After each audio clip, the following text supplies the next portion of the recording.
My name is Medjy Pierre-Louis. I'm a Haiti Partners board member, and I want to share with you a little bit of history about my family's homeland, Haiti. With a population of 11.2 million, Haiti shares the island of Hispaniola with the Dominican Republic. The name Haiti means land of high mountains and comes from the indigenous Taino people who likely inhabited the island for thousands of years prior to Spanish colonization. According to many historical accounts, they were an advanced and beautiful civilization, often characterized as peaceful by nature. Sadly, along with its beauty, the island harbors a terribly painful history. In 1492, in search of a new world, Christopher Columbus claimed the island for Spain. Within 50 years of that claim, the vast majority of the island's indigenous people had died from slavery, horrific abuse, disease, starvation, and suicide. In 1505, Spain began trafficking slaves from Africa in an effort to offset and eventually replace the indigenous population they were eradicating. In 1697, as part of an unrelated treaty from an unrelated war, Spain ceded the western third of Hispaniola to France, ushering in a new era of brutality for the colony. Under French rule, working slaves to death was considered to be more cost-effective than sustaining them into old age. As such, French imports of slaves rose from 8,000 annually in 1720 to 30,000 annually by 1789. By the 1800s, insatiable greed had driven slave owners to amass a slave population that outnumbered them by 10 to 1, numbers they maintained through sheer brutality. With great riches being extracted by these enslaved Africans, Haiti was known as the Pearl of the Antilles, the most lucrative colony on earth, the world's top producer of sugar and coffee, and among the global leaders in indigo, cacao for chocolate, and cotton. Despite the seemingly insurmountable cruelty that colonial greed fostered, in 1804, Haiti's estimated 500,000 enslaved people successfully revolted against and overthrew the French, making Haiti the first Black republic in history to declare independence. Yet, even in the face of this remarkable achievement, centuries of targeted oppression, both within Haiti and from around the globe, have continued to plague my land and our people.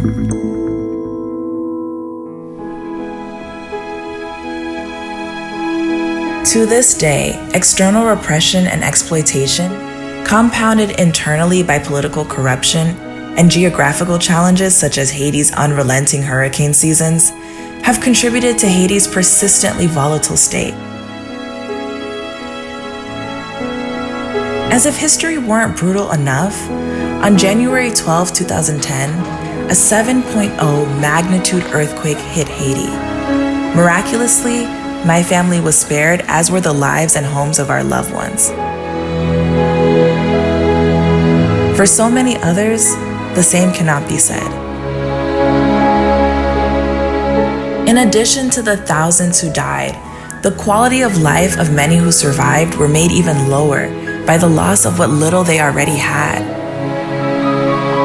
Many were forced to live under tents and tarps in terrible conditions that fostered unimaginable suffering, including a devastating cholera outbreak that claimed the lives of thousands more. Before the 2010 earthquake, 2/3 of Haiti's population lived on less than $2 a day, and 1/3 on less than $1 per day. Nearly 50% of school-aged children weren't going to school regularly.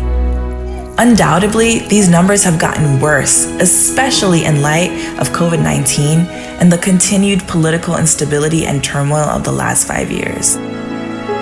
More than 10 years since the earthquake, many of these families still live in homes pieced together with tarps, wood, and scraps of metal. They can't afford medical care or the cost of books, uniforms, and supplies for their children to go to school. Many of these communities don't even have running water, electricity, or sewage systems.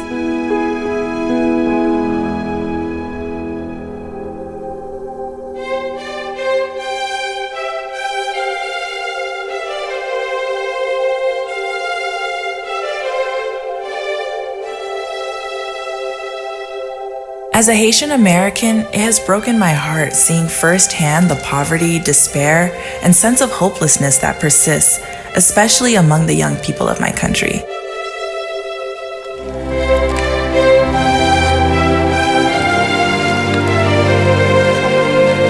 Historically, the Haitian cultural practice of Konbit is how the enslaved people of Haiti survived once they gained their independence.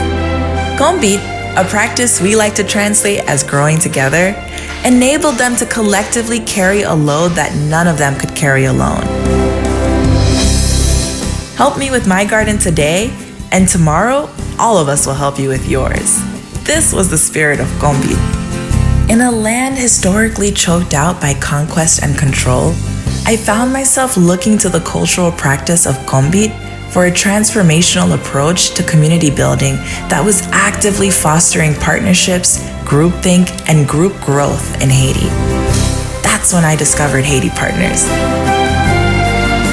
Co-directed by Merlene and John Ingle, Haiti Partners is a Haitian-led effort born of the greater Mayunma area in Haiti, drawing upon the wealth of decades of focused relationship building and strategic grassroots networking.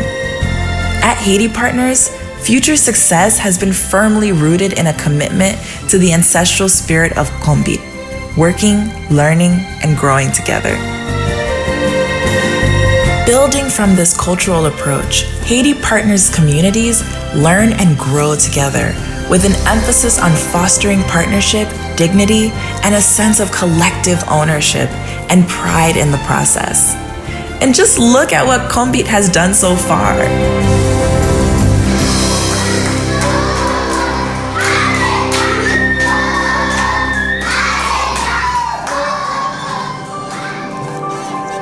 There are more than 1,350 students between the Children's Academy and our 6 partner schools.